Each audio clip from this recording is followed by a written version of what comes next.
Welcome to Evilive, the live media commentary show that answers the question, do you need a time capsule to discover how disappointing their time capsules are? Subscribe to the channel because today we are reviewing the Great British Baking Show Collection 13, Episode 2, Biscuits. Which is just It was cookies. a hell of a week. Just cookies. Yeah, I don't know the names they like. I don't understand the names that they call some things. Like they make shit so unappetizing. Yeah. Like Yeah, for sure. that's so weird. Fucking British people. Learn your language. Learn your language. All right, so we've got 3 bakes. They're each going to be judged. Whomever does the best in all 3 is going to win. The person that's going to do shit in the bed is going to lose, and everyone else is going to skate by and probably win this whole zero. That's just kind of how it works. Yep, that's usually how it We is. have a ton of players. We got 11 different, I don't know, contestants, we'll call them.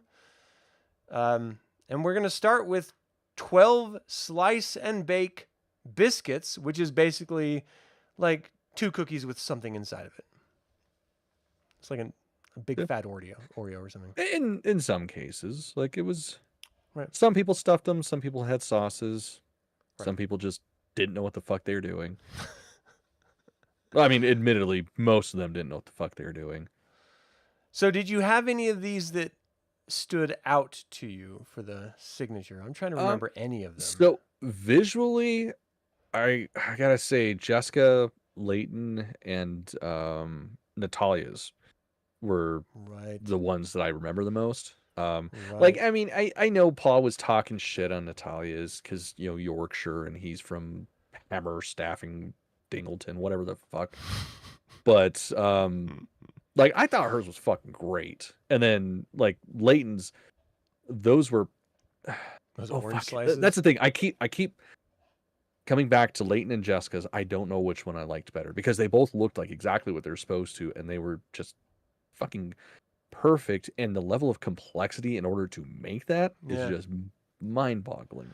So let's just sort of clarify here. They're not just like balling up dough and putting it on a pan and baking it.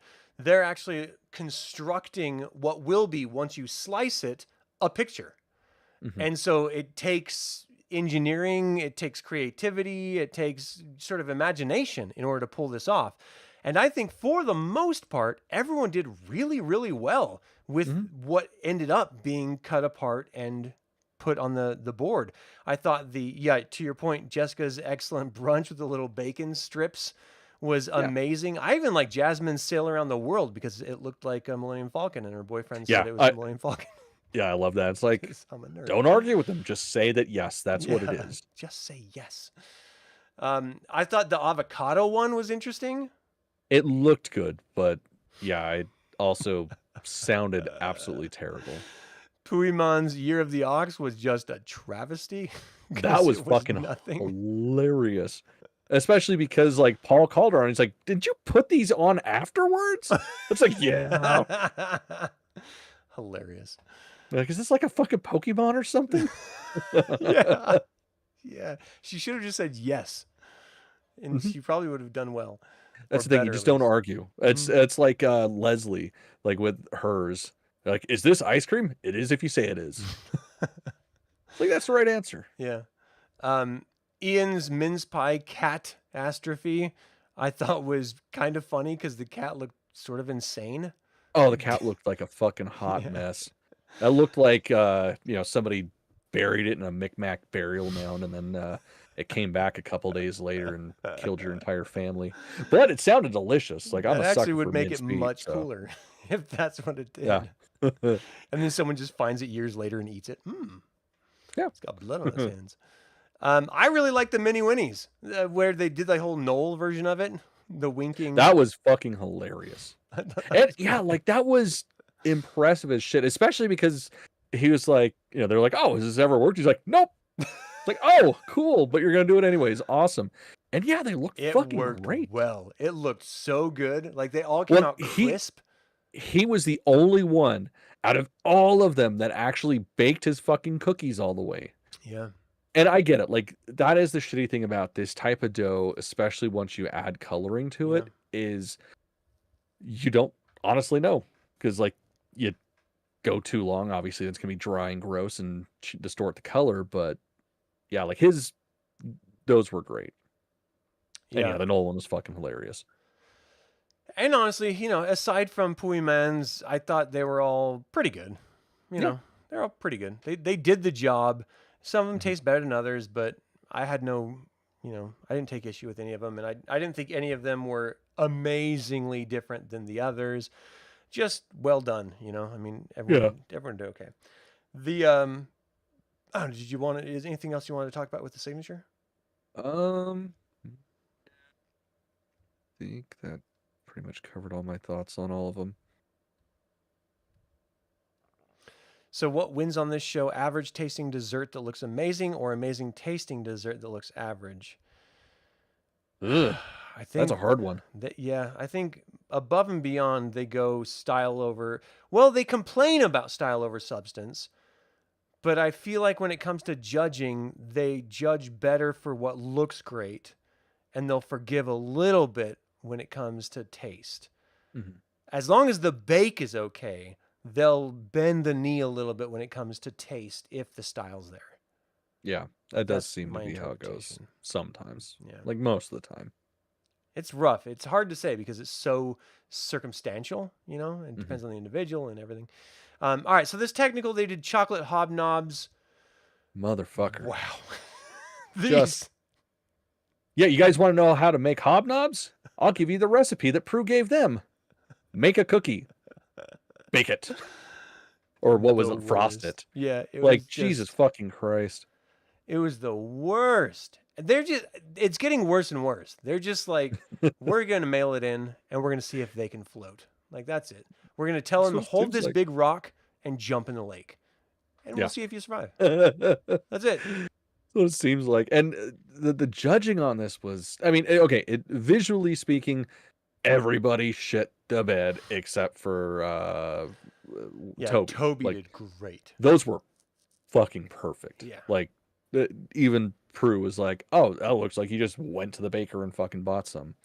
But yeah, just like, I'm sorry. And this is probably just me being a fat fucking American, but like, don't tell me this much caramel on a fucking dry ass cookie like this is good. No, fuck you. I want equal parts caramel and cookie. Just like fucking God intended for me to have. That's why Jesus died for our sins, by the way. So we could have equal parts chocolate, caramel, and cookie. Yeah, 100%. So said the Bible. Yeah, it's in there somewhere. I mean, I'm pretty sure. May not have read it all the way through, but I got the gist. Yeah, the technicals were so horrible because, like, it's just an oat cookie. Mm-hmm. It's just a crunchy ass crumbly oat cookie. And they're like, no, you have to get the caramel just right in the thickness and the chocolate just right in the thickness. Like, are you trying to copy like an established manufactured cookie, or are you trying to make something that's delicious? Right. I just don't understand, because the way that Prue was setting it up, and she sort of deferred to Paul a little bit when she was like, you have more of a sweet tooth than me, so you may think the ratios are slightly off.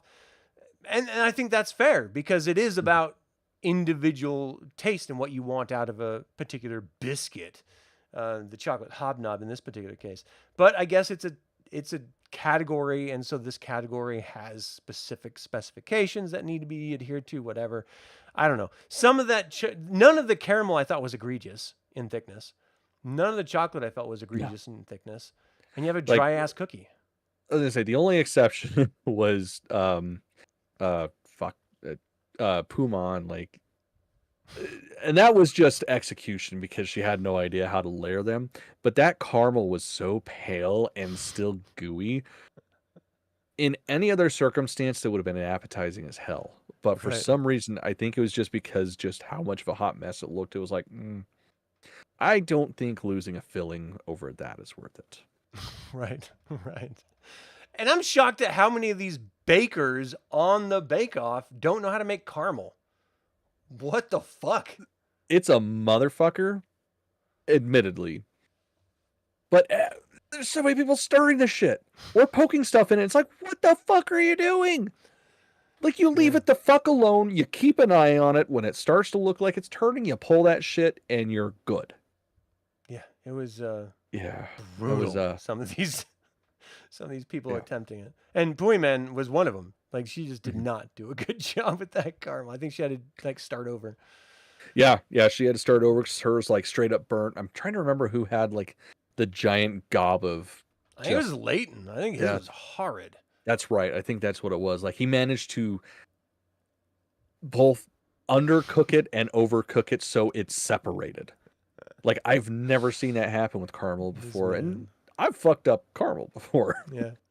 I love that they cut to him baking at home, and he's like, "It's wine time," and the lady's like, "Wow, your Yeah. baking's actually getting a little bit better." Yeah. Like, that was the beef up, like, B-roll. Like, really? It's getting better. Yeah, that's What was it before? Jeez. great friend. Yeah. You should be like, "No, this is amazing. Oh, that's great." And the camera cuts. You're just like, like, that's, what good friends do. All right. I didn't have anything else with the technical, just that it was obvious. Like, no one knew what the fuck they were doing. And when we finally did see Toby's, his feathering was beautiful. So Yeah, it was absolute perfection. Like, those could be in a cookbook. Like, just beautiful. So let's talk about this time capsule bullshit. Man. Paul, capsule. There's no SH in that shit. Capsule. It's like, fuck. Just like aluminum is aluminum, not aluminium. Like, fucking learn your language. God. Yeah. So the time capsules, ones that stood out to me as just being a big hot mess was the piano with Leighton. Yeah, that was so bad. And she's like, "Oh, is it going to be a big grand piano?" He's like, No, it's not. It's nothing like good. Yeah. Lower your expectation." Mhm. Hilarious. Honestly, I think was it? I think it was Jessica. Was she the one that did the little toy thing? Yes. Yeah, she did. Sure. Yeah, Jessica. Yeah, that was Hers fucking great. Ballsy and impressive. And it worked for like 5 seconds until Yeah. Paul busted the fucking thing. But yeah, no, that was fantastic. Like, there were so many good ones, but the bad ones were so fucking terrible. Yeah, Bui Man's I thought was really good too. She had that really cool Chinese building with all those really great different bakes inside of it with the picture of her parents and stuff. I kind of wanted Paul to like cut into it and take a bite. Yeah. Thought that would have been awesome. Yeah, no, hers was amazing. Like, that I did not see her pulling that off, especially from the first fucking bake of the episode. Like, just precision. And the other thing is, like, so many people chose softer fucking biscuits for this. And it's like, why? Yeah. You are doing something that's got to hold structure and weight and all that stuff. Like, gingerbread. That's the way to go. Yeah, I mean, you could even go as far as like well-baked shortbread, but it's got to be structurally sound and you've got to bake it long enough. Like, so many of these were just falling apart and just horrid. The treasure chest I thought was just a travesty. It was just a shit box with shit food. And even Paul was like, "And I don't even enjoy eating it." And the dude was like, "Oh, that was nice." Yeah, that was like some of the meanest shit that I've ever heard them say. And yeah, oh, thanks. Okay. Yeah. It's like, dude, come on. Like, you fucking knew that's where that was going. It looks like shit and you fucking overbaked a shitty biscuit. He's going to get more and more snarky, I suspect, as this show goes on, as he realizes he actually cannot bake very well. He just does the technicals well. Like, his whole conversation with Allison. And she's like, "You're terrible at everything but the technical stuff that you don't know anything about." He's like, "Wow, thanks for that. I appreciate that." Like, he's just do better. You don't want to be called out. Do better. The piano memories I thought was horrible, as I mentioned before. I really liked the little adorable dog biscuits that Leslie put out, little stamps of the dog heads. Yeah. I don't think she did a great job with everything else, but it was super cute. Yeah, I mean, you can't go wrong with dogs. I mean, you can. fuck, who was it that did the really bad one? God damn it. That's the hard thing, is I'm trying to remember names with the face. I'm already fucking bad with names. I thought Ian's was terrible. The turntable. Yeah. Fuck, who was the one that had the unfinished cookies on the inside with the diploma and stuff? I think that was Ian. Was that Ian? No. With the diploma? Because his whole thing was he was just out of school. Who else did? Yeah, but there was sorry, I'm Chris, help us out. looking. Was it Toby? Yeah, I think it was Toby, because it just I don't fucking remember whose it was, but there was one where basically there was supposed to be the biscuits on the inside that were stuffed, and he just like kind of slapped them together and hurry up and did white icing on it. Oh, right. Yeah. Yes. And it was horrible decoration on the outside too. And they're like, what the fuck is this? Yeah, and he had to explain it, and even then you're looking at it like, no, that I'm pretty sure that's a penis, dude. Pretty sure that's a penis. He's like, it's a black boot. I'm going to a thing. Yeah. I know now. All right. So, and then Tom came out dick swinging with Granny's Cottage. I didn't think it was better looking than Puiman's, but they fawned over it like crazy. Yeah, they lost their shit over that. Like, oh my God, it's just like the picture. It's like, is the fucking cottage not put together properly in the picture? Because like, I get it. He matched the pink right, and that's impressive, I guess. But it's like, if I can take something and stick it in between the edges, that's not a very good box. No, not at all. However, the other bakes inside of it looked pretty amazing. Mm-hmm. And I think that's where he really shone, was that he did different techniques, like 4 different techniques on everything. And everyone else did sort of one and variations on that. And so ultimately, I think that's why he sort of came out where he came out, and everyone else sort of just skated by. The one that kills me was Nadia's. Like, she made macarons. Like, the beautiful. Tomatoes. It's like, yes, they were all macarons, but they were different sizes, flavors, shapes. Like, that is fucking impressive as hell. And how she wasn't higher on the list because of that, it blows my mind. And they made a big deal to call it out too, which is really nice. Because... Yeah, I thought for sure, I was like, she's getting a fucking handshake. She's got to get a handshake. Those are beautiful. Yeah. Nope. At first I was like, oh, please don't make it taste like tomatoes, because that would just be fucking gross. Yeah, that would be pretty fucking bad. Just don't do that, please. And they didn't. So, the world is safe once again. But I was totally worried that there was going to be like some weird tomato exploration from some Italian lady that lived in fucking UK. I was just like, oh, don't go there. Don't do it. Right. Tuck that Italian fucking lifestyle, please. We don't want that in our sweets. That'll be a monster. Yeah. But yeah, everything else, nothing was really like, I honestly think Puiman's was the best looking of all of them. Tom, his inside stuff was better than everyone else's. And so for me, it was like a toss up between those two. And did you think Nadia was like in the running as well, or? I mean, I loved hers just because of the fact that, again, she made macarons, and that's fucking insane to me. Like, to just whip those out like nothing. Right. I mean, granted, they weren't technically perfect, but still they were edible, and they mostly looked proper. Like, they didn't have completely the proper glossy dome shape to it, but close enough. Yeah. And not like that she wasn't trying to make a perfect macaron. She was trying to make tomatoes out of a macaron. And that's kind of neat. She's doing her own spin on it. And I give you points for that and, inventiveness and stuff. So I thought she did really, really well with that. I wasn't surprised by the outcome of this episode. I felt like it was kind of on the nose. We have Leighton, who was a toss-up for last episode to go home. Finally goes home in this one because he just does not belong here at all. He's definitely out of his depth. It was so frustrating too, because like the very beginning of the episode with the sliced cookies, like those were fucking beautiful. Yeah, great. And then he was just all downhill from there. Yeah, you cannot be a one-trick pony in this show. You've got to be able to come out swinging on everything. Even if you don't get the first, just don't get the last. Yep, definitely. And then you'll be okay generally. Yeah, so we had Tom, who one-star baker, and got a handshake. The first handshake of the season. I did not see it coming from that cottage personally, but the Same. insides must have been amazing. Yeah, and I mean, I guess like the flavors were on point, but Yeah.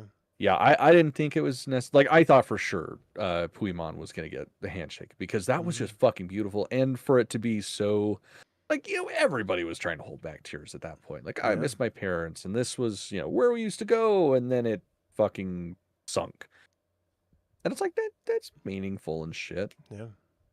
But yeah, whatever. I thought it was funny when Noel was talking shit on Paul for not giving anybody a handshake.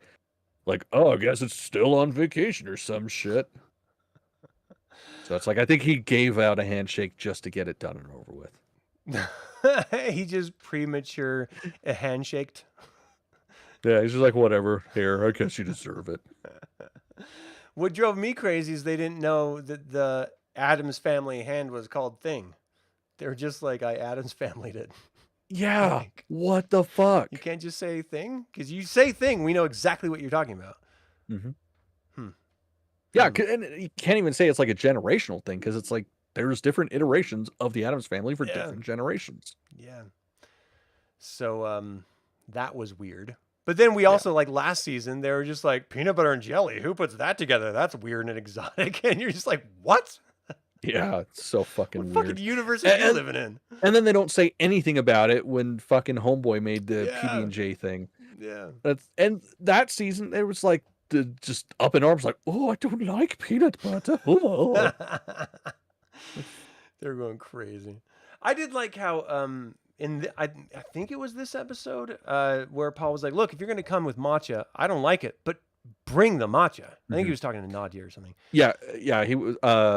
Yeah, it was Nadia because she's the one that made the avocados. Yeah, and yeah, they're like, oh, so are you going to color it? She's like, nope, I'm just coloring it with the matcha.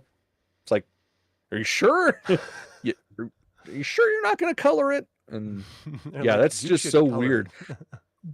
Because you would imagine it would be heavy to be that color, and yeah, to barely taste it, just an underbaked chocolate biscuit in the center. Yeah, that was I'm surprised they didn't like lynch her or something over that. This just turns into like Hunger Games. Just start murdering motherfuckers. All right, so did your roster change after this episode? The final three, you think?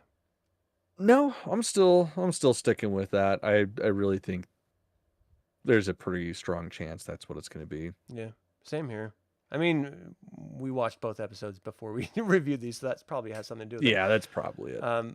But I feel like the people who are starting to show up, I think they're going to do pretty well. And there's a lot of really talented bakers that are just sort of skating by so far because there's people that are just sort of outshining them in the moment. But I feel like we're going to get some real drama in these coming episodes. And I think the bread week next week is going to be a big one for that. Yeah, that tends to break people. Yeah. So I'm looking forward to it. It'll be a good time. All right. Did you have a favorite bake on this, or did we already do that? No, we didn't. So I love Nadia's picnic basket. Right. Like that was just technically fucking beautiful. Yeah. And then the fucking just cojones on her to tell Paul, oh yeah, you could probably pick it up with the handles. Right. Knowing damn well he couldn't. I was holding my breath. I'm like, oh my God, is it gonna actually work? Oh, it didn't work. Hilarious. But like it looked beautiful. And then of course, Leslie's dogs. Like I'm a sucker for animals. So I thought Puimon's structure was beautiful. I thought the interior of Tom's was amazing. So it was very much a toss up for me on a favorite. Did you have a least favorite bake? Yeah, I fucking hated Toby's treasure chest. Like that just looked absolutely atrocious and apparently tasted like dog shit. I really like hated Ian's. I wanted to hate it more, but I guess moving parts. I'm bright shiny things. So I didn't like it, but I didn't hate it as much as I thought it was going to. Right. I really like Jasmine's box. Hers, with the different little stained glass pictures on each side of the different places she went. I thought that was beautiful. Yeah. She did a nice job rendering it with food coloring and everything. It was just stunning. I think she is going to be one of those contestants to watch. She's going to come out swinging here soon, I think. But yeah, I think this is shaping up to be a much better season than I think, if I'm going off memory, the last 1 or 2 seasons I thought were a little bit disappointing. This one seems to be coming out really well. We got rid of the obvious low-hanging fruit, and now it's really contestants. Yeah. I'm pretty excited to see where it goes. Anything else you want to touch on with this? Nah, we got it. All right. Well, thank you all so very much for tuning in. Let us know if your roster has changed. Who do you think the final 3 are going to be in this season? We're still early on, but it's always fun to sort of play these, these sort of fantasy baking show contestant, I don't know, games. So anyway, as always, like it or not, evil spelled backwards is live. So get out there, do some baking, and be evil. Hell yeah. And I think my wife's baking a pumpkin pie from a pumpkin in our garden today. You lucky motherfucker. Yeah. I just made fry bread and turned it into strawberry shortcake.